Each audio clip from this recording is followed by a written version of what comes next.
Rizik Syihab terlihat sangat emosional dalam video berikut ini. Mereka Yahudi kan, para habaib. Mereka bilang ini habaib ini Yahudi. Apalagi ada satu kus itu dari Cirebon, saudara. Dia ceramah seenaknya. Dia samakan datangnya para habaib ke Indonesia dengan datangnya orang-orang Israel ke Palestina, saudara. Kurang ajar. Mereka bilang dulu Israel numpang di Palestina, sekarang menguasai Palestina, menjajah Palestina. Awas, hati-hati. Habaib datang dari Yaman, datang ke Indonesia, menguasai Indonesia, menjajah Indonesia. Kurang ajar. Yang bicara seorang kus dari Cirebon, sudah. Kurang ajar, saudara. Kurang. Cie-cie, marah nih om. Bro, marah dibilang Yahudi, dibilang kedatangannya sama dengan seperti kedatangannya bangsa Yahudi di Israel di Palestina. Cie-cie.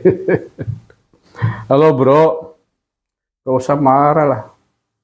Gak usah marah-marah, tinggal dibuktikan. Ente memang genetikanya, DNA-nya Yahudi apa bukan? Itu aja, itu lebih bagus. Gak perlu marah-marah kalau tes DNA dilakukan. Ente dan bolo konsonya para keturunan Pahlawi Yaman di Indonesia hari ini, kalau DNA-nya bukan Yahudi, tinggal ngomong, ini DNA saya bukan Yahudi. Kurang ajar yang bilang Yahudi lah, baru patut itu. Lah ya bang, ngomong begitu nggak bawa bukti bahwa ente itu DNA siapa kok? Kan itu. Jadi tidak perlu marah-marah, tidak perlu bilang kurang ajar, kurang ajar. Tapi cukup buktikan saja, buktikan tes DNA. Ya kalau perlu dikoordinir lah. Robito Alawi kan punya banyak duit kan. Organisasi para klan Pahlawi itu kan banyak duit. Apa nggak punya? Tes DNA kan murah, cuman berapa tuh, sekitar 3 jutaan per gundul loh. Tes DNA dari mulai ketuanya siapa, Taufik Sekaf. Pentolan-pentolannya lah, nggak semuanya. Taufik Sekaf, Bahar Smith. Terus apa lagi tuh yang suka muncul. Tes DNA semuanya, nanti keluar ternyata DNA-nya bukan G gitu ya, apa misalkan S apa M apa O. Ini tes DNA kami nih. Kurang ajar yang bilang kami Yahudi. Itu loh, bagus, itu ada buktinya loh. Bilang kurang ajar. Tes DNA aja nggak berani. Yang kurang ajar siapa coba? Takut turunan Nabi, tapi suruh tes DNA nggak mau, nggak berani. Itu kurang ajar apa bukan itu? Hah? Ya kurang ajar apa bukan itu? Kurang ajar lah. Orang yang nggak mau tes DNA ngaku cucu Nabi itu kurang ajar menurut saya. Loh yang ngaku kok cucunya Kanjeng Nabi loh. Om apa? Cucunya orang terbaik. Sesuai apa? Orang Asrofil Mursalin, utusan Nabi terbaik di alam ini. Menurut saya kurang ajar gitu loh. Nah, ya kurang ajar. Kecuali bisa membuktikan diri. Ya, di antaranya membuktikannya pakai tes DNA, itu jelas. Pakai tes DNA dulu aja sebelum bicara nasab. Itu lebih simpel. Ya, mengapa? Kan tes DNA itu menentukan genetika seorang itu dari asal-usulnya dari mana. Nah, kalau Nabi itu asal-usulnya dari tanah Arab sana, tanah Hijaz. Dan DNA-nya adalah database-nya adalah J1. Walaupun menurut Dr. Sugeng itu ya tidak semua tes haplogrup J1 adalah keturunan Nabi Muhammad ya. Tetapi bahwa keturunan Nabi Muhammad haruslah J1. Itu loh. Nah sekarang tes DNA kan Balawi yang sudah itu apa? Iya kan, semuanya kan G yang sudah tes DNA kan. G haplogrupnya G. Dan G itu bukan haplogrupnya orang Arab. Jangankan kok keturunan Nabi, haplogrupnya orang Arab saja bukan, Om. Dibilangin orang Yahudi gak mau. Bilang kurang aja. Terus itu yang ente bilang Gus dari Cirebon kurang ajar. Itu siapa? Siapa, bro? Sebutin aja, ngapain? Ngapain nggak mau nyebutin namanya? Siapa Gus apa gitu loh. Sebutin aja. Kenapa nggak mau nyebut namanya? Apa takut? Takutnya bagaimana? Tinggal nyebut sama Gus apa? Gus Abbas apa? Gus Fuad apa? Gus Imad apa? Apa Gus Faris apa? Gus Ismet apa siapa loh? Masa cuman bilang Gus aja, sebut namanya, masa nggak berani, cemen. Punya pasukan, berani matiin nyebut namanya juga nggak berani, cemen. Cemen om, ya bro, cemen kalau nggak berani nyebut namanya gitu loh. Ya. Nah, untuk membantah, kalau nggak terima dikatakan sebagai darah Yahudi, tes DNA. Nah, itu selesai. Tes DNA. Nanti ketahuan.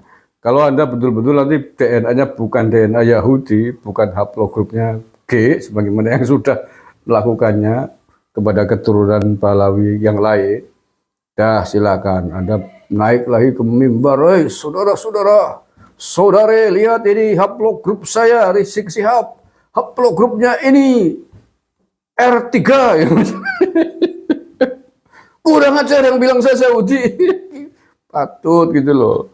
Loh, nggak mau tes DNA kok. Nggak mau ngeterima. Faktanya yang lain sudah tes DNA begitu. Oke.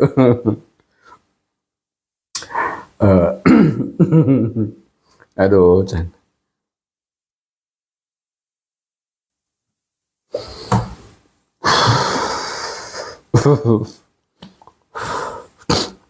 Kemudian dia juga bilang kedatangan mereka klan Pahlawi Yaman di Indonesia itu disama-samain sama kedatangan orang-orang Yahudi di Israel yang menjajah Palestina.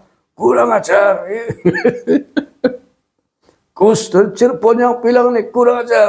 Katanya kayak orang-orang Israel datang ke Palestina menjajah tanah Palestina. Kurang ajar. Lah, emang emang tidak sadar, lupa bagaimana sejarah kedatangan klan Pahlawi Yaman ke Indonesia, ke Nusantara dulu. Memang kondisinya seperti apa? Sama enggak dengan orang-orang Yahudi yang datang ke Israel, ke Palestina ketika itu belum jadi Israel ya? Kondisinya sama enggak? Sama-sama cari makan, sama-sama cari perlindungan, mencari cincin Sulaiman, bahasa Arabnya kan begitu. Ke Indonesia orang-orang klan Pahlawi Yaman datang ke tanah Nusantara itu dalam rangka mencari cincin Sulaiman, dalam kurung mencari makan, mencari pekerjaan, karena di negaranya sendiri di Yaman sana kelaparan, kemiskinan, konflik, perang terus-terusan, gelutan, sehingga butuh tempat untuk bekerja, untuk mencari makan. Sama orang-orang Yahudi yang datang ke Palestina, yang sekarang Israel itu konteksnya adalah mencari makan, mencari perlindungan ke sana. Sama ekonomi, kelaparan, sama kan, gak ada bedanya. Maka nggak salah kalau dikatakan bahwa kedatangan orang-orang Pahlawi ke Indonesia itu mirip dengan kedatangan orang-orang dari bangsa Yahudi yang ke Palestina. Apalagi salah satu gerombolan Yahudi yang datang ke Palestina ketika itu di antara tahun 1940-an itu adalah orang-orang Yahudi yang dari Yaman.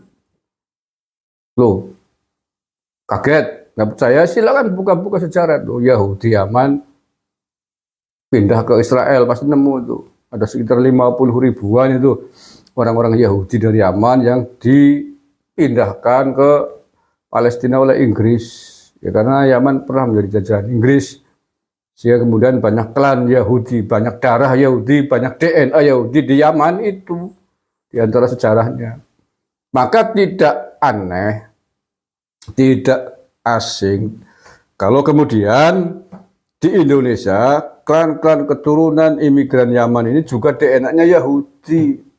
Karena memang di Yaman banyak bangsa Yahudi, banyak orang Yahudi di sana. Salah satu bangsa Arab, negara Arab di kawasan Arab yang menyimpan orang-orang ber-DNA Yahudi terbesar ya Yaman. Karena pernah menjadi jajahan Inggris di sana. Sama Yaman juga menampung gerombolan orang-orang berpaham komunis terbesar di kawasan negara Arab ya Yaman. Karena pernah menjadi jajahan Soviet.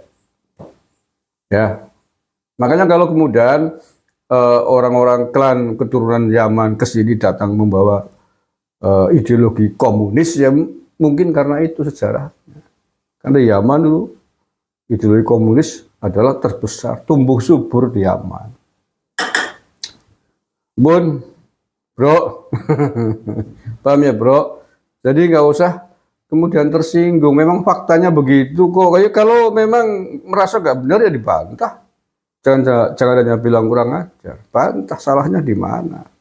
Belum lagi kalau kemudian kita cocokkan dengan hal-hal yang lain, kemiripan antara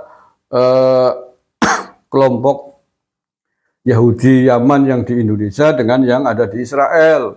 Misalkan apa tariannya sama itu, iya tariannya orang-orang bangsa Yahudi kan maju mundur, samping kanan kiri gitu.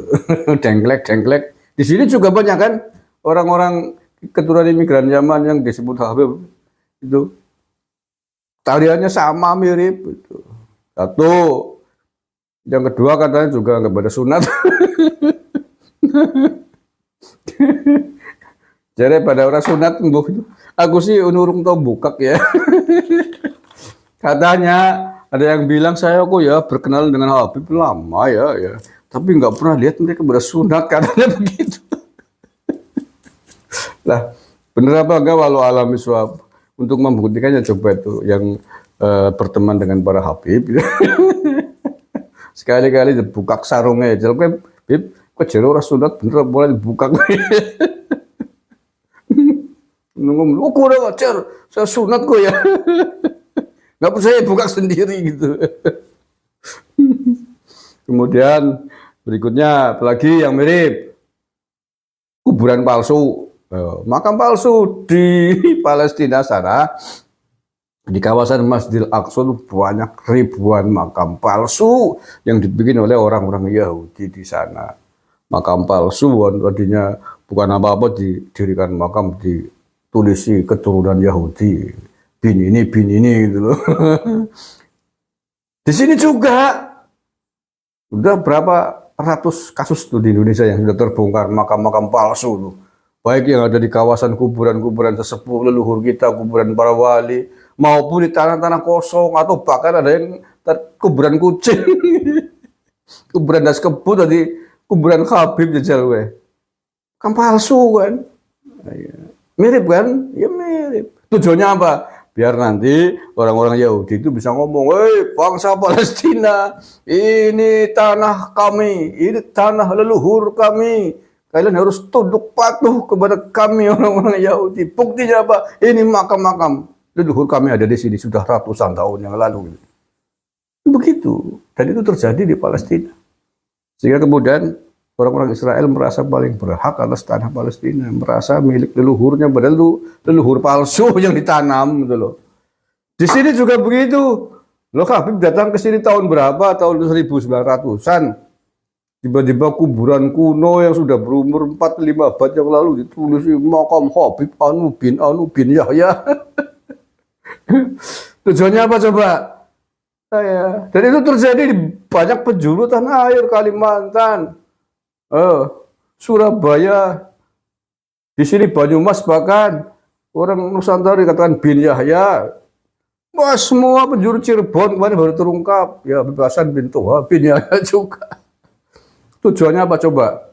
Ya biar ngomong, biar bisa ngomong, hei Indonesia, kalau Cirebon, kamu patut tunduklah kepada Habib-Habib, karena yang menyebarkan Islam di Cirebon adalah leluhur kami. Buktinya Pak, ini ada kuburannya bin Yahya di sini.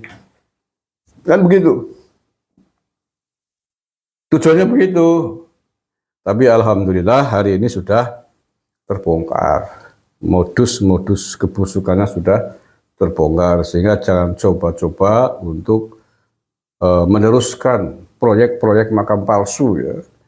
Kalau terus-teruskan nanti kamu ketahuan, keturunan Yaman lagi bikin makam palsu, pendem sekalian yang kono desain malah repot urusannya. Mengenai tahun pira, dondon mangan, pokoknya jare tahun 500 tahun yang lalu jare menyebarkan Islam ke sini. Penak banget, perenggolang sisan. Kabib-kabib Yaman datang ke Indonesia. Indonesia itu sudah menjadi negara dengan basis Muslim yang luar biasa. Sudah banyak ulama, sudah banyak kiai karena peninggalan dari Wali Songo.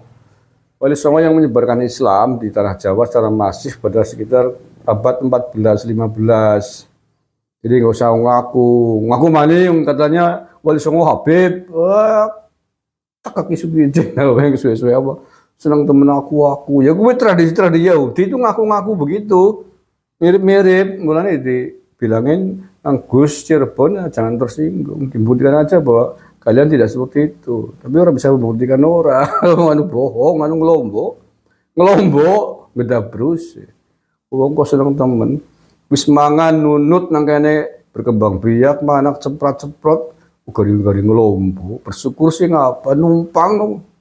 Kalau harap ngelombat ngangkangi. Perengkulan itu siji kebunan Nusa Kambangan keletak bahaya karo hiu lah kaubus. Oke ya, itu saja saya kira mudah-mudahan ada manfaatnya. Cukup suh ya. Kalau terbukti orang ngaku Yahudi atas DNA. Bye. Terima kasih. Assalamualaikum warahmatullahi wabarakatuh.